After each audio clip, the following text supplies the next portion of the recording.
what we're talking about now? Okay, perfect. I'm going to let you pronounce this because I can't. I would love to. This is the Asclepias. Asclepias. Yeah, you got it. I got it.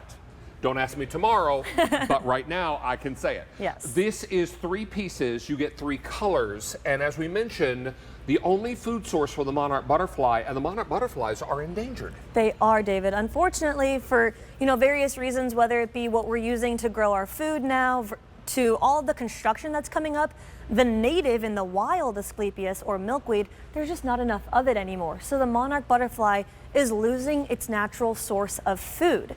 So by planting this more hybridized, beautiful variety in the garden, you're planting something beautiful, but then you are also doing your part in helping save the monarch butterfly. This is so important. Now, how tall do these get? That's an excellent question. Typical, native milkweed or Asclepias, it'll grow like 7 feet tall. And we don't really want that in the garden. It's not that pretty.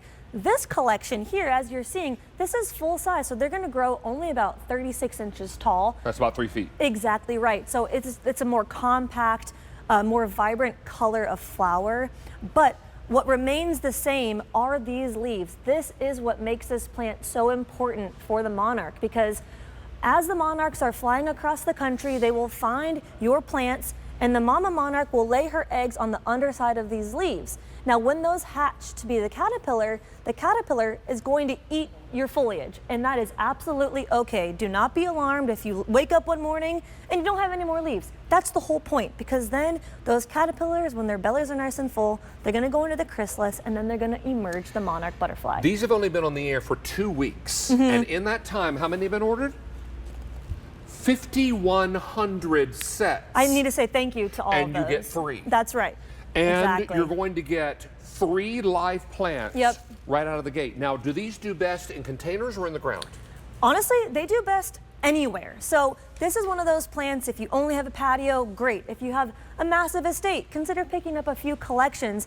I love to recommend, because it is so winter hardy, every garden across the country should and can grow this. I mean, we really can, kind of come together as a country and help do our part in saving the monarch butterfly. This is what you get at home. You get 3 plants, and they're live plants, and these will not arrive on your doorstep until it is safe to plant in your area. That's that right. is great peace of mind. Yep.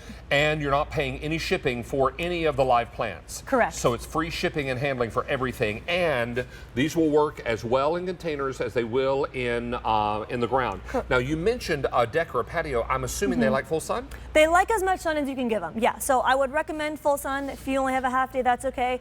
But David, if we could run through the lifestyle images just really quickly, I'd love to show the picture of the monarch caterpillar, because that is kind of the star of the show. Because every butterfly begins as a caterpillar. That's right. Yeah, exactly. And we've got some video of our Sandra Bennett. Oh, beautiful. As well, but we'll take a look at your images first. Yeah, so what we're seeing here is that beautiful orange. Oh, great, the video. So Sandra Bennett, our dear friend, she actually helped raise these monarch caterpillars inside her home in a little terrarium with her family. Her husband made this video, this time lapse. It's so beautiful to watch. So they fed the caterpillars as many leaves as they could, and then they got to experience the beautiful, emergence of the monarch. Oh, my word. Isn't that so beautiful? Oh my gosh, it's amazing. It's something. I got to share this with my wife. We had about 85 caterpillars at one point at home. Did you really? Yes. There's our Sandra. Yep.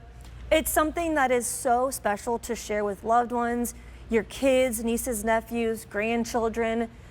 You're not only beautifying your garden with these gorgeous flowers, but you really are helping save an endangered species. Oh, these are perfect. And you're going to love them because they are pollinators. Yes. So they attract not only the monarch butterflies, but bees. It's a very good point. Yes, these are a pollinator paradise. And what I mean by that is the monarch butterfly caterpillars love the leaves, but all of our pollinators love the nectar-rich flowers. And my brother Devin is standing by with our bee balm, which is also a pollinator paradise plant. So if he could bring that on, it's a beautiful pairing. Come in here, Mr. Devin.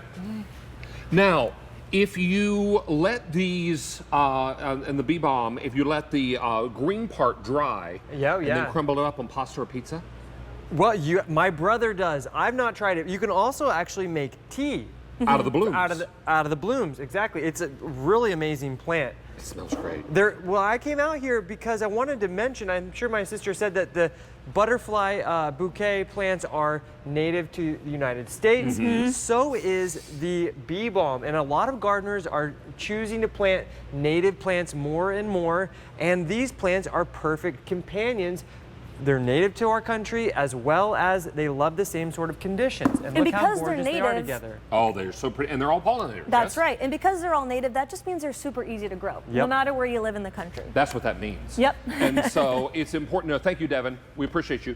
And this is something that is so easy. So if you're picking up the monarch butterfly, or the Asclepias, and you're also picking up the bee balm, they work very nicely together. They really do, yes. You're gonna have all sorts of pollinators fluttering in and out. And as David is holding up, you know, my brother Devin handwrites all of these growing guides. So if for whatever reason you forget what we're saying now, which you probably will, no worries, because we answer all of your questions. We teach you how to do everything with those. It's like having a Wallene take you by the hand in your garden, in your own garden. Yes. Or on your own deck or patio. Exactly right. Yeah, if you live in a condo or an apartment and all you have is a deck or a balcony, great. Perfect. If you have room in a flower bed or room outside to plant these in the ground, plant them in the ground. Yes, and if you have both a deck and space in the ground, I would consider picking up a couple collections. And do both. Exactly, yeah. Because it's going to add color and more pollinators. That's right. This is lovely. Stephanie, we appreciate you being here. Thank you so much. And we're going to have you back before the end of the show, okay? Thank you.